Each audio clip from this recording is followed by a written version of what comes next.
So I'm going to be covering a specific substance texture for creating parquet floors, floor patterns, wood floor patterns, basically. But for starters, for those of you that aren't familiar with Substance, a couple of starting points. One is it's a third-party plugin created by a company called Allegorithmic. And in order to use it, you have to actually load the plugin. So go to the plugin manager, go to substance.mll and load that. And that will load a create button in the texture section. So if you go to 2D textures under Maya, you have now a substance create node and a substance output node here. A couple of quick notes on Substance. It's a third-party tool. They have a plugin for Max and Maya. They also have a middleware component so that you can actually create these same procedural textures within a game. They also have an authoring tool that allows you to create these from scratch to build your own procedural textures. But we're going to keep it simple and talk about some of the built-in procedural textures. So as a regular average Maya user, you can take advantage of these in a number of ways. So for starters, we create a substance node, which is much like a file node, except instead of loading a bitmap, you're going to be loading a substance descriptor. So those will be located at the install directory for Maya. So go over to wherever Maya is installed, and within that, you'll have a substances folder. When you go into the substances folder, then you'll see that you have a list of about, say, 70, 80 procedural textures that you can choose from. So for instance, let's say I wanted to create a brick wall. I'll load in the brick wall procedural.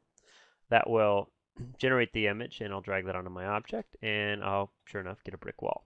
So right now it's a very flat looking image. One thing I can do is switch into viewport 2.0 and then create a variety of secondary textures. So by default it creates a diffuse, but you can also create specular, you can create a normal, a bump map, height map, and so on. So let's say I want to create a normal map. You'll notice that immediately updated in my viewport. And then if I go in and change the procedural values, so if I scroll down here a little bit and go under the parameters, this is where I can do some really interesting things. So you'll notice that there's kind of two layers to this texture. So I've got some mortar here on top that right now actually isn't really showing much effect. So I'm going to bump up the age a little bit, and then I'll dial up the mortar, and you can see that that's starting to expand where that mortar is actually overlapping on my texture. I can also change things like the tiling, so I can make this, instead of 10 by 30, I can make it 5 by 40, and now I get these long skinny bricks, or I can make it the opposite, and I can do something like a 15 by 25, and I get more kind of square bricks. So standard kind of procedural stuff. And of course I can affect things like the depth, and I can affect things like, or here, actually, the normal is actually what I'm going for here. The depth of the normal, and the amount of the emboss, and all that kind of stuff. So I'm not going to go into too much more detail on this. You can kind of experiment with those on your own. But what I want to talk about is the additional textures that you can access through the Substance bonus pack.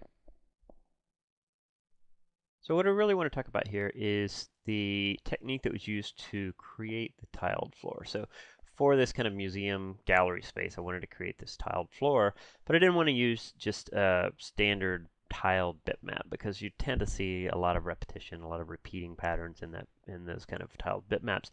So what I'm doing is using a substance texture that has a tileable kind of parquet effect built into it, and then using bitmaps to define the wood grain. And you can see here it's actually a combination of the two. It's a procedural effect combined with a bitmap to create the wood. So let's start from scratch, and I'll just go over the basic process. So I've just applied just a standard Lambert material to this. So let's go into the hypershade, and we'll just graph the material on this guy. And as you can see, again, it's just standard Lambert. So if I wanted to, actually, I still have an old substance node there, but we're going to start from scratch. So what I want to do here is create a substance texture, and I want to do two things. One is, if you go to 2D textures, we have a substance node, which we need to load the procedural. So I'm going to drag that onto my floor, apply that to the diffuse, or the color. And the next thing we want to do is load the procedural that we're going to work with. So again, we go to the substances folder, which I've got already set up as a bookmark here. And what you can see here, actually, let's go up one level. This is what we see by default, is this list of pre-built procedurals. So we get things like asphalt, things like brick walls, concrete, gravel, pavement, tiles, all this kind of stuff. So there's a lot of useful stuff in here, but by default there's no wood floor effect. So I'm going to go into the bonus substances. Now this does require a separate installation, so I'll go over where you can find all this stuff and the installation of this after the fact, but let's just go in and assume it's already installed. You go in here and you've got a variety of procedurals that are like above and beyond what we get by default. So you get things like these stylized like fire and electricity effects. You get these architectural effects like roofing and like ground and concrete. You get these noises, which are interesting patterns, basically, for creating kind of unusual visual effects. And then under filters, you've got a variety of extras that allow you to create some really interesting effects. So I'm not going to go into all these, but you can actually create some really interesting things like parchment effects. There's a you can convert an untiled bitmap into a tile, which is really cool, but using the make it tile. But what we want to do is use make it parquet. So I'm going to load that, and what that will do, it's a little hard to see here, but if I pull in, you can start to see it's gray. It's black and gray right now, but you can start to see that parquet effect. Now this is just doing the tiling part, but it's not doing the wood grain part. So in order to actually use this, we have to also include a bitmap to define the wood grain. So I'm going to go into my textures here, and I'm actually going to create 3 new textures. So I'll just create file, file, file. That's just going to give me 3 file nodes. And so for the file nodes, I'm going to go in and I'm going to load some samples that they provide. Now these are provided as part of the bonus pack, but you can use any wood grain. So if you have a wood grain that you've created for another project, or you have a library of wood grain textures, you can use any of these in conjunction with the procedural, which is really cool. So I'm going to load each one of these just to show the different effects. So into that one, I'll load the cherry. Into this one, I'll load the darker brown. And into this one is the one I'm going to ultimately use. Actually, where did that go? There. Nope. Do I need one more? Oh, I need one more file node. There we go. Create another file node. And in this one, I'm going to use the one that I'm going to ultimately use, which is the lighter cedar color, which is more common in kind of gallery spaces, a lighter tiled parquet floor. At any rate, we have to now combine these. So this was a little bit tricky, but not too difficult to figure out. What you want to do is basically graph the material for the object that has the parquet on it. And again, right now it's just the parquet without the wood. And then you have 2 nodes. You have, again, your output node and your input node. So what I want to do is I want to drag the wood pattern onto my input node. So if I grab this dark wood and I drag that onto my input node, what you'll see here is a variety of things that you can input into this. So you have glossiness, hue, saturation, and so on. What I want to do is just feed it right into the input, and that's going to make that wood pattern or that wood grain effect the tile, essentially. Now you'll see, actually, let's use the red. So at any point you can switch these out. So I've actually connected that dark, but let's say I wanted the cherry instead. I'll just take the cherry, I'll drag that in, and I'll override that red, rather that input. And now I get a tiled cherry pattern. And you can see it adds some variation in color, which is really nice. So now I can go in and I can grab that substance node and I can begin to tweak it. So let's say that I wanted to lengthen these tiles. I can go into my substance node, and under the substance parameters, I've got just some basic settings for doing different types of tiling. So let's say I wanted to lengthen those boards, or I wanted to maybe make them a little bit skinnier. I can go in and make this like 2 by 25, or maybe let's make it more like 4 by 25. That's a little bit too much, so I'll just keep going until I get something I'm kind of content with. So I actually probably want something more like 2 and 15, something like that. Anyway, you get the basic idea. So again, this probably isn't the texture that I want. I want something a little bit lighter. So I'm just going to go back to my hypershade, and I'll just drag in this other material, or this other texture rather, feed that into the input, and now I'm getting something a little bit more like what I would expect. So this is a much lighter wood with a slightly different grain. So the next step is I want to add a little bit of depth to this, because right now it's a very flat, if you look at this at an angle, it's a very flat wood. So actually, just for clarity here, I'm going to hide my cards. So what I want to do is go into the substance node, and I want to create extra channels, essentially. So if you're doing this for a game, you possibly want to use a normal map. If you're going to actually render this out, you probably want to use something like a bump map. So I'm going to create a bump map, and then I'm going to create also a specular map. So now you can see I've got diffuse, bump, and specular channels, and then I want to go in and view those. So in order to actually view them in the viewport, we just switch over to viewport 2.0.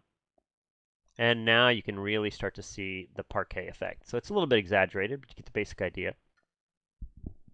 The problem I'm seeing now is that I've got these really kind of deep lines or grooves between my different panels. So now I'm going to go into the settings here and I'll start to tweak these a little bit. So I might want to reduce the bevel. Like right now it's 0.02. I'll set that to 0.01 for bevel X, and I'll set this to 0.05 for bevel Y. Actually, that's probably a little bit too much. Let's just keep tweaking this until we get something we're happy with. Something like that, maybe, a little less. Anyway, you get the basic idea. You can start to fine-tune all these parameters. So you can do things like increasing the gap. So that's exaggerated, but I don't really want a gap in there, so I'm going to leave that at 0. Then I can go in and I can start to tweak offsets. So this is a really cool one. It basically tweaks the offsets between the boards. And then I can also add some offset variation. So really, really useful ways of going in and just adding variation to a tile where otherwise a bitmap would not be able to handle that. I have hue correction, saturation, and things like that as well as things like the intensity of the emboss. So you can see how that's making those grooves really dark, and then if I dial that down, it's making them a little bit lighter. So it's a very subtle effect in that case. But anyway, you can kind of go in and you can play with each one of these parameters until you basically get something that you're content with. So let's just say, actually, I'll add a little bit more offset and variation. Something that looks good. So now I'm getting quite a bit of offset there. So at any rate, once you get something you're kind of content with, the next step is to be able to render this out. So I'm previewing this in Viewport 2.0, but because this is a procedural, I'm not going to be able to render it with all renderers. For instance, if I want to render it with Turtle, I can't really do that. So the next step is to actually convert this to a bitmap. But it's a pretty straightforward process for actually generating the bitmaps. What we want to do here is you can see that as I created those textures, let's actually just graph this material. As I created those channels, rather, there we go, you could see that it added a bump map, and it added a spec map, and it added a diffuse map, and so on.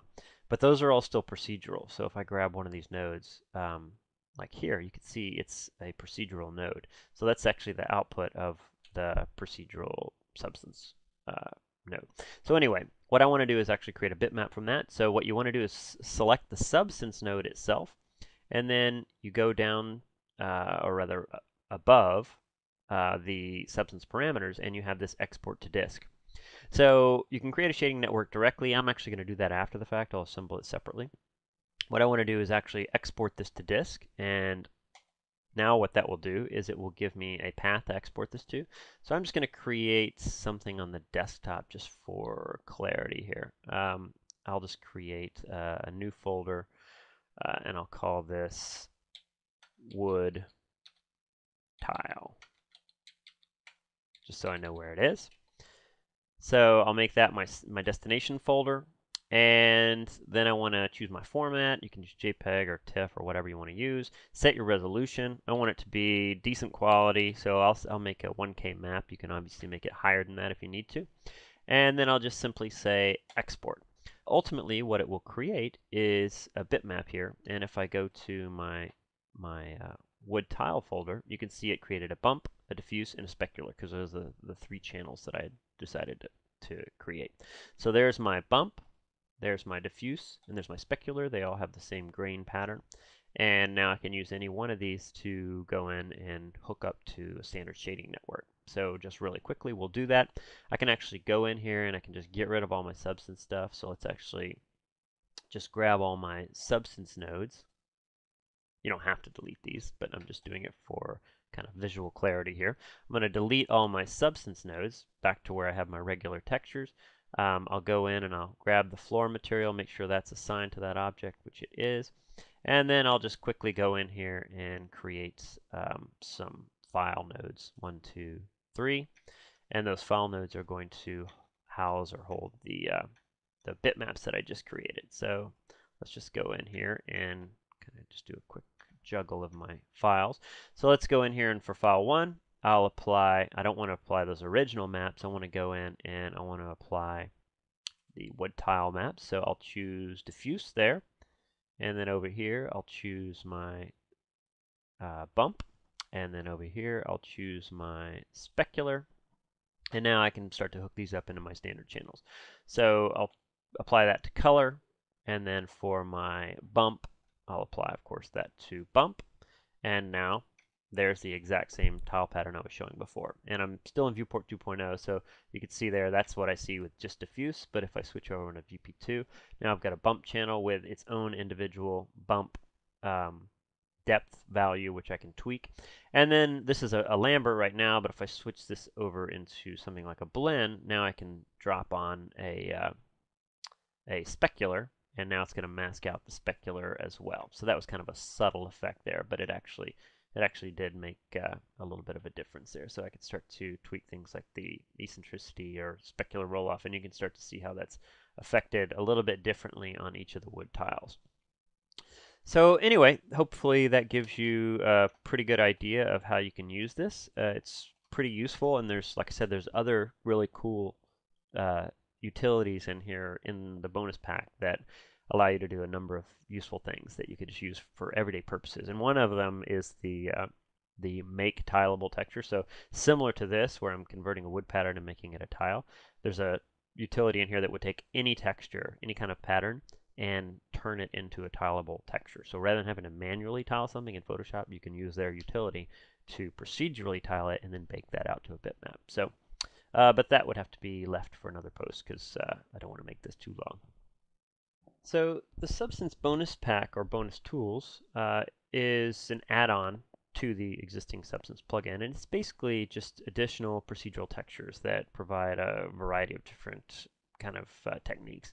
So it's located at the Allegorithmic website, and they have a special section called Substance Bonus Tools for Maya. All you have to do is just do a quick Google search. So search for Substance Bonus Tools Maya, and you'll see a link to this page. So once you download and install this, then you'll get some documentation about what it does.